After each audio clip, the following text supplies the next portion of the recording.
അപ്പം അത് ഭയങ്കര ഉൾവന ഈറ്റ ചോലയാണ് മുഴുവൻ. അവിടെ എപ്പോഴും ആനയുള്ള സ്ഥലമാണ്. അപ്പോൾ അവർ വന്നാലാണ് കറക്റ്റായിട്ട് അറിയാൻ പറ്റുള്ളൂ എവിടെയായിരുന്നു എന്നുള്ളത്. എന്നാലും ഒരു മണിക്കൂറിനുള്ളിൽ എത്തും. സമാധാനായില്ലേ? സമാധാനായി. ഒരുപാട് ദൈവത്തിന് ഒരുപാട് നന്ദി പറയാം. ഇന്നലെ തുടങ്ങി ഞങ്ങൾ കണ്ണീരകൾ തോർന്നിട്ടില്ല. ഇതുവരെ അങ്ങനെ നേരത്തെ ഇതുപോലെ ഒന്നും പാറക്കുട്ടിയമ്മയൊന്നും കയറി പോയിട്ടില്ലല്ലോ? ഇല്ലില്ല. അവര് ചേച്ചിക്ക് വനത്തെക്കുറിച്ച് അറിയാം. പക്ഷെ ഇപ്പൊ ഈ ആന ഉള്ളതുകൊണ്ട് അവർ വനത്തിലേക്ക് കടക്കാറില്ല.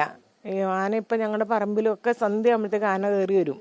അപ്പോൾ ആന ഉള്ളതുകൊണ്ട് ഒരുപാട് ദൂരത്തേക്കൊന്നും ഒരാവശ്യത്തിനും കന്നുകാലിക്ക് തീറ്റ വെട്ടാനാണെങ്കിലും ഒരു വിറകിന് പോലും കയറി പോകുന്നില്ല.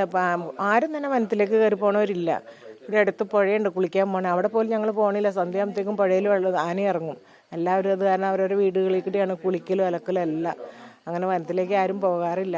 ഇതിപ്പോൾ പശുവിനെ 2 നേരം കറവയുള്ള പശുവല്ലേ. അപ്പോൾ അത് കറക്കാൻ വേണ്ടിയിട്ട് ഇന്നലെ തുടങ്ങി മിനിഞ്ഞാന്ന് തുടങ്ങി കാണാതിരിക്കണല്ലേ. അപ്പോൾ ഇന്നലെ മായ തന്നെ പോകില്ല. മായ പിന്നെ കാടറിയൂല്ല. അപ്പം മായയ്ക്ക് കൂട്ടിന് വേണ്ടിയിട്ടാണ് കുഞ്ഞേച്ചിനെയും ഡാർലിനെയും കൂട്ടിക്കൊണ്ട് പോയത്.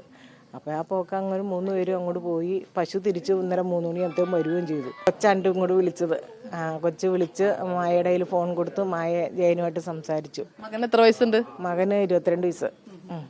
ആ കൊച്ച് ഇന്നലെ രാത്രി പോയതാണോ കാട്ടിലേക്ക്? രാത്രി പോയതാ. ഇന്നലെ ആദ്യം ഒന്ന് പോയിട്ട് വന്നിട്ട് വീണ്ടും ഇവിടുന്ന് ഞങ്ങളിപ്പോൾ പോയി ഇപ്പോൾ ഒരു കുപ്പിയിൽ വെള്ളവും കുറേ പഞ്ചസാരയൊക്കെ കൊടുത്തു വിട്ടു. ഇനി അവരെ കണ്ട് കിട്ടുവാണെങ്കിൽ അല്ലേ ഷുഗറും കുറഞ്ഞു പോയാൽ കൊടുക്കണ്ടേ. ഭക്ഷണം കഴിക്കാണ്ട് പോയേക്കണവരല്ലേ. അപ്പം അത് കൊച്ച് വന്നിട്ട് അവർ വീണ്ടും ഒരു ഗ്യാങ് കൂടി അവർ ഇന്നലെ രാത്രി പോയിട്ട് ഇതുവരെ എത്തിയിട്ടില്ല. അന്നേരമാണ് ഇവർ കണ്ടെത്തിയത്. അപ്പം ഞങ്ങൾ രാവിലെ കുറേ പേര് ഞങ്ങൾ ചേച്ചിമാരും ഏറ്റവും മൂത്ത ഞങ്ങൾ 9 മക്കളാണ്. മൂത്ത ഞങ്ങളെയും കൂട്ടി ഞങ്ങൾ ഇവിടെ നെടിയപാറ വരെയും പോയിട്ട് വന്ന വഴിയപ്പേ.